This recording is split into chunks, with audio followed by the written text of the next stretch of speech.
first out gay candidate to run for a Democratic presidential nomination.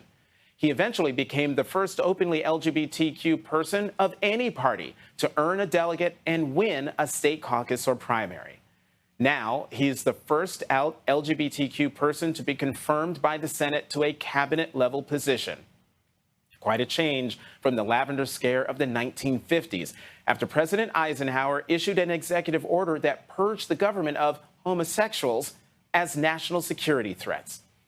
Secretary Buttigieg's confirmation firmly shut the door on that past, but his appointment now sends a very different message to LGBTQ people.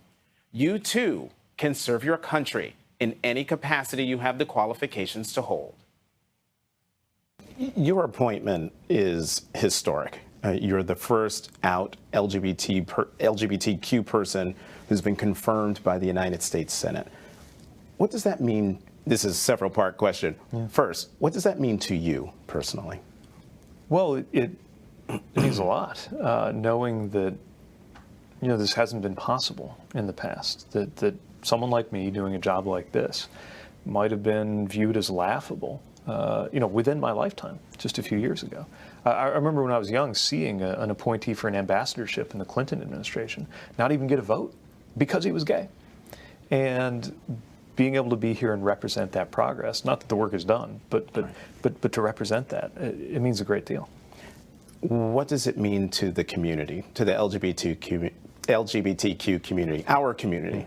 Well, what I hope it means to the community is that there's one less barrier to belonging, and that me doing this particular role has meaning for people, even if they never want to or care to be a cabinet officer or work in transportation, but in whatever world they're in their profession, in their community, in their family, that the President of the United States saying somebody like me belongs at the table he's setting in the cabinet is a symbol of the extent to which they belong or ought to belong at whatever table they care about. What does your appointment and your confirmation say to the world about America?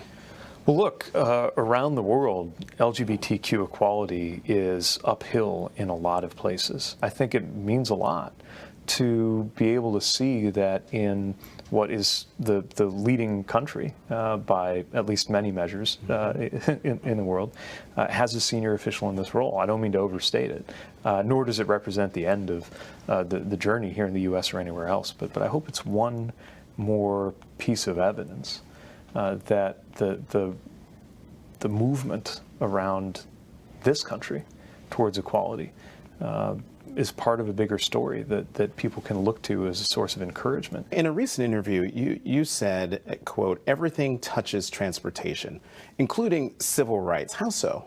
Yeah, I know a lot of people, when they think civil rights, they rightly think of the courts, the judicial system. If they're thinking of any department in the federal government, it's probably the Department of Justice. But if you think about civil rights history just for a minute, I mean, Rosa Parks, right? What touched off the Montgomery bus boycott and that stage of the civil rights movement had to do with equitable access to transportation. You go back further in our history, Plessy versus Ferguson in the late 19th century. That was about who gets to sit where on a train car and discrimination based on race. And what we're finding is that a lot of decisions that weren't originally thought of as racial justice decisions, like where does a highway go? Well, it turns out there was a lot of racial justice at stake then, because a lot of highways went through routes that tore up black neighborhoods or divided black from white physically in a community. Even in our vocabulary, when we say a racially loaded phrase like wrong side of the tracks, that's a transportation metaphor.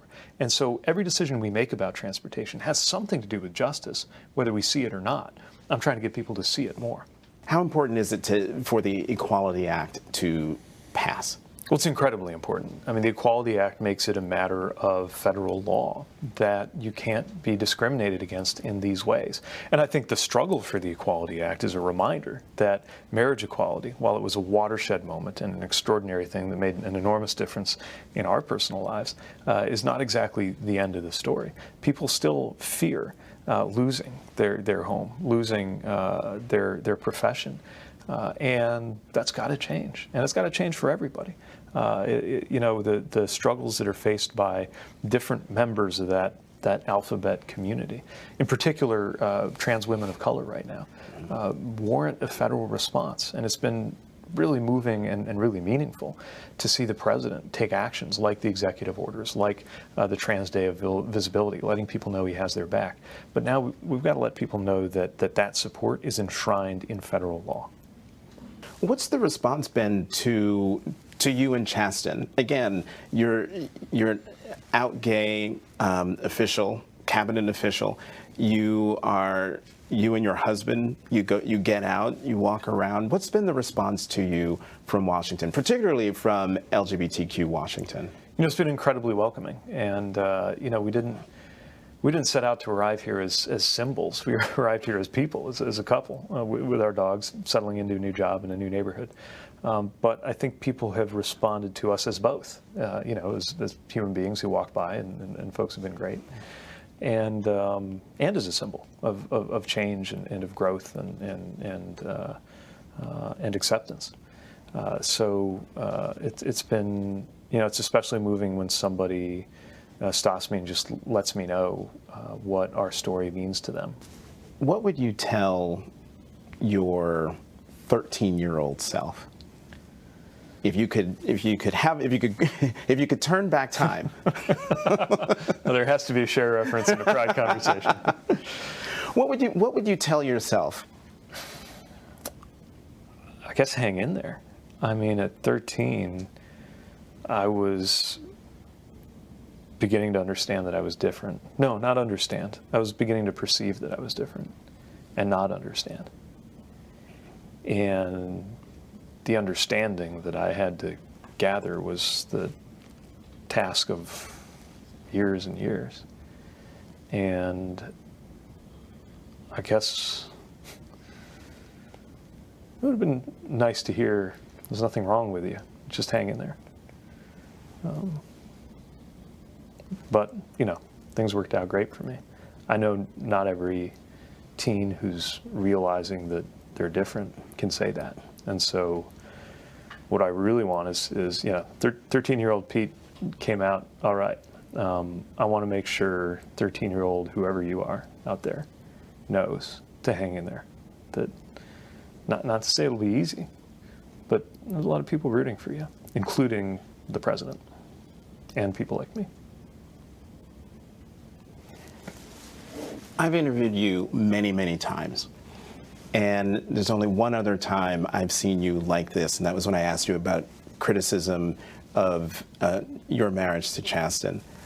But in that answer, I don't know if anyone can see it, but you're emotional in that answer. What is it about looking back on where you were and where you are now that moves you so much?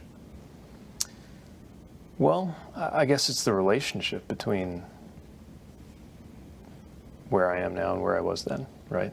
I mean, for me at 13, for anybody at 13, you don't know where you fit.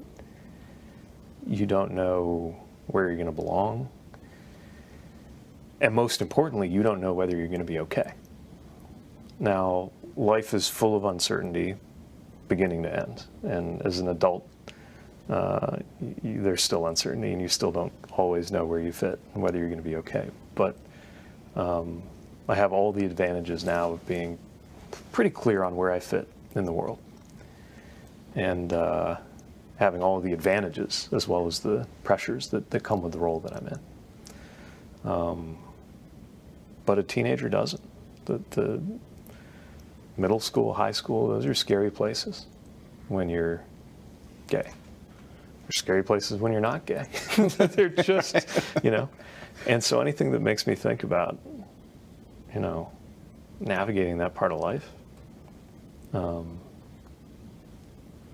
makes me think about the stakes of taking care of young people, even from a distance, even just in the words and actions that young people see on the part of people, including or especially politicians, who have no idea that their words and actions are shaping the lives of young people. Pete Buttigieg 19th Secretary of Transportation. Thank you very much. Good being with you. Coming up on Pride of the White House.